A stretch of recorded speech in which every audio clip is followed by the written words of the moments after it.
मेरे जीवन में एक ऐसा घोर संकट आने वाला था जिसकी मैं कल्पना भी नहीं कर सकती थी। आज भी मैं उस घटना को याद करती हूँ तो मेरे रूह कांप जाते हैं।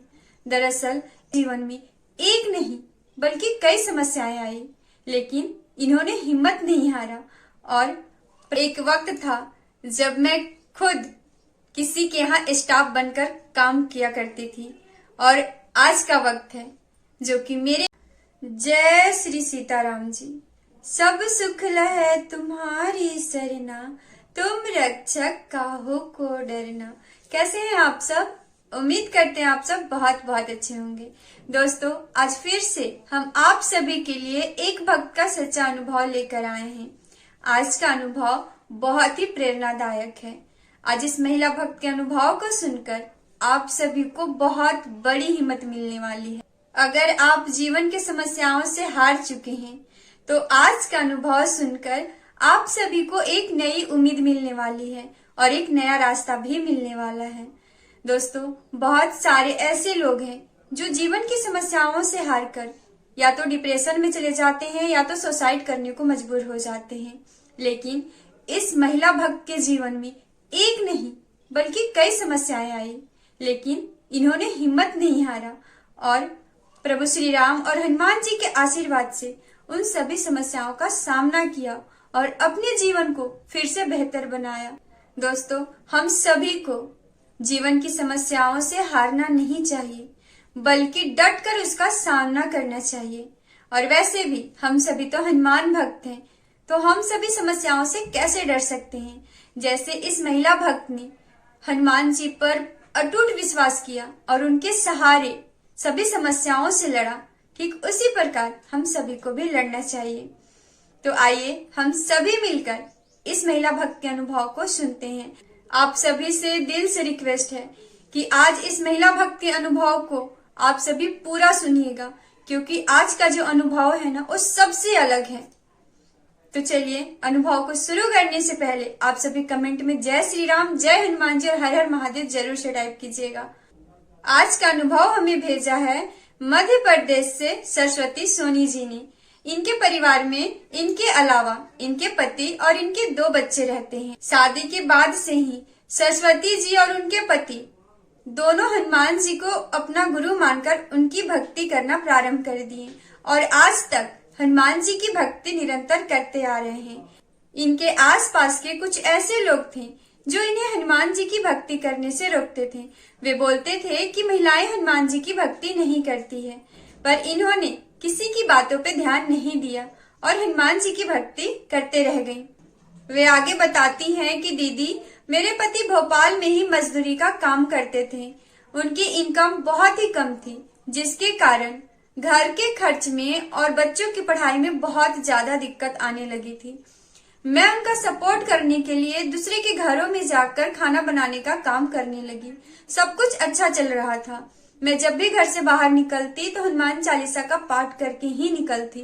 बिना हनुमान जी के आशीर्वाद लिए मैं कभी भी घर से बाहर नहीं निकलती थी। सब कुछ हनुमान जी के आशीर्वाद से बहुत अच्छा चल रहा था। लेकिन मेरे जीवन में एक ऐसा घोर संकट आने वाला था जिसकी मैं कल्पना भी नहीं कर सकती थी। आज भी मैं उस घटना को याद करती हूँ तो मेरे रूह कांप जाते हैं। दरअसल एक दिन मैं और मेरे पति पास के मार्केट में कुछ सामान लेने जा रहे थे। जैसे ही हम रोड क्रॉस करने लगे, सामने से आ रही ट्रक से मेरे पति की एक्सीडेंट हो जाती है। उस वक्त मुझे कुछ समझ में नहीं आता है कि मैं क्या करूं। मैं पति को इस हालत में देखकर पूरी तरह से सुन्न पड़ गई। मुझे कुछ समझ में नहीं आ रहा था कि मैं क्या करूं, कहाँ जाऊं। लेकिन मैं उसी वक्त हिम्मत नहीं हारी और प्रभु श्री राम और हनुमान जी को याद करके बोला कि प्रभु, अब आप ही कुछ कीजिए, आप ही आगे का रास्ता दिखाइए।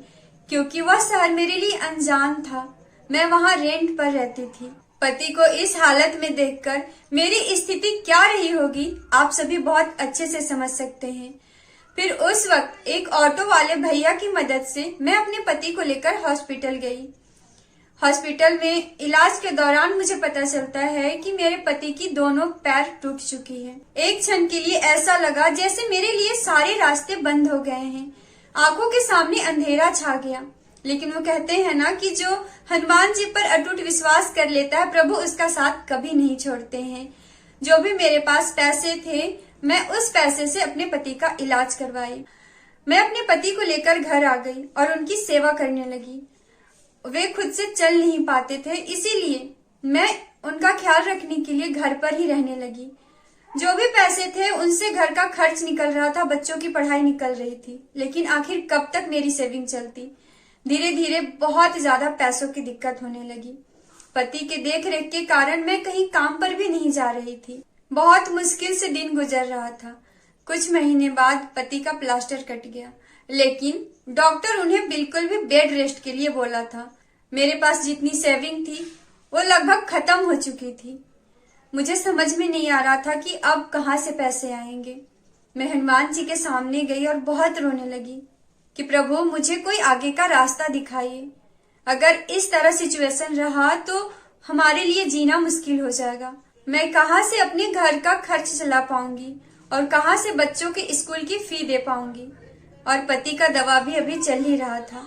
हे नाथ, अब आप ही कुछ कीजिए और आप ही कोई रास्ता दिखाइए। मैं प्रभु से प्रार्थना करके बस अपने पति के पास बैठी थी। तभी वहां एक बगल से आदमी आते हैं जिनका जनरल स्टोर था और बहुत बड़ा स्टोर था, जो कि मेरे घर के बगल में ही था। वे बताते हैं कि मेरे स्टोर में एक स्टाफ की जरूरत है, अगर तुम चाहो तो वहां काम कर सकती हो। मुझे उनकी बातें सुनकर एक हिम्मत मिली और एक उम्मीद जगा। मैंने बिना कुछ सोचे समझे हाँ कर दिया, क्योंकि उनका स्टोर मेरे घर से बहुत नजदीक था। मैं वहां दूसरे ही दिन से काम पर जाने लगी। वह स्टोर इतना नजदीक था कि मैं उस स्टोर में काम करते हुए अपने पति को भी देख लेती थी और उनका ख्याल भी रख लेती थी। धीरे धीरे दिन गुजरने लगे और स्थिति भी अच्छी होने लगी। कुछ दिन बाद मेरे पति बिल्कुल ठीक हो गए और वो भी मेरे साथ उसी स्टोर में काम करने लगे। मेरा एक सपना था कॉफी शॉप खोलने का, जो कि मैं बहुत पहले से देखा करती थी, लेकिन पैसा न होने के कारण आज तक मैं अपना कॉफी शॉप नहीं खोल पाई थी। लेकिन अब प्रभु की कृपा से स्थिति बहुत अच्छी होने लगी थी। अब मैं और मेरे पति कुछ पैसे बचाने शुरू किए। धीरे धीरे हमारे पास कुछ सेविंग हो गई और एक दिन मैं और मेरे पति हनुमान जी के सामने जाकर प्रार्थना की। प्रभु से बोले, हे प्रभु, मुझे अपना कॉफी शॉप खोलना है, आप मुझे आगे का रास्ता दिखाइए। प्रभु से प्रार्थना करने के बाद मैं और मेरे पति काम पर चले गए। कुछ समझ में नहीं आ रहा था कि कहाँ से शुरुआत करें, कैसे अपना कॉफी शॉप खोलें।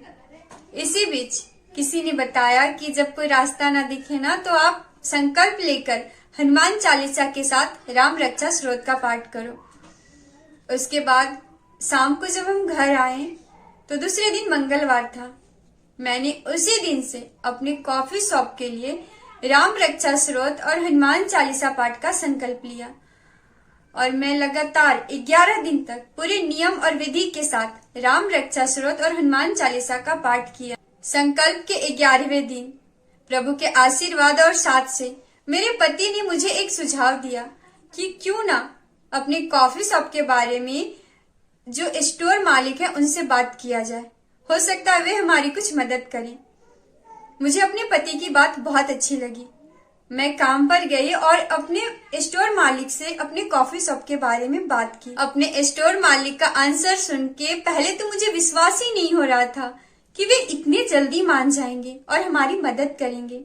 वे बोले कि बाहर में एक रूम खाली है, आप वहां अपना कॉफी शॉप खोल सकते हैं।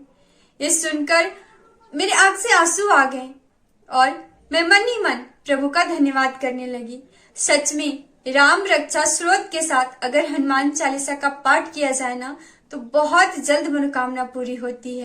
मैं और मेरे पति ने जो सेविंग किए थे और कुछ पैसे स्टोर मालिक से लेकर हमने अपना कॉफी शॉप शुरू किया। प्रभु श्री राम और हनुमान जी के आशीर्वाद से धीरे धीरे मेरा कॉफी शॉप बहुत बहुत अच्छा चलने लगा। मैं और मेरे पति प्रतिदिन सुबह उठकर हनुमान जी की पूजा करते हैं, राम रक्षा स्तोत्र का पाठ करते हैं और साथ में हनुमान चालीसा का पाठ करके ही अपने शॉप पर जाते हैं। प्रभु के आशीर्वाद से मेरे शॉप को आज 4 साल हो गए हैं आज हमारे पास खुद का घर है। आज हमारे बच्चे बहुत अच्छे स्कूल में पढ़ाई करते हैं। और हाँ, हमारे बच्चे भी सुबह उठकर हनुमान चालीसा का पाठ करते हैं। एक वक्त था जब मैं खुद किसी के यहाँ स्टाफ बनकर काम किया करती थी, और आज का वक्त है जो कि मेरे यहाँ बहुत सारे स्टाफ काम करते हैं। मैं दिल से उन स्टोर मालिक का धन्यवाद करना चाहती हूँ जो बुरे वक्त में मेरा सहारा बने। और ये सब प्रभु के ही आशीर्वाद का प्रताप है। अगर प्रभु ना होते तो आज मेरा जीवन इतना अच्छा नहीं होता। आज मैं प्रभु के आशीर्वाद से जरूरतमंद लोगों की मदद भी करती हूँ और जितना हो सकता है दान पुण्य भी करती हूँ, क्योंकि हमारे साथ तो हमारे अच्छे कर्म ही जाते हैं ना। दोस्तों, अंत में मैं आप सभी से यही कहना चाहती हूँ कि अगर आप जीवन की बुरे परिस्थिति से गुजर रहे हैं तो आप एक बार राम रक्षा स्तोत्र का पाठ जरूर करें। आप सभी को आज का अनुभव कैसा लगा आप हमें कमेंट करके जरूर बताइएगा। तो चलिए, आज का वीडियो यहीं तक। जल्द मिलते हैं एक और नए वीडियो के साथ। आप सभी हमारे साथ मिलकर बोले सियावर रामचंद्र की जय, पवन सुत हनुमान की जय, उमापति महादेव की जय।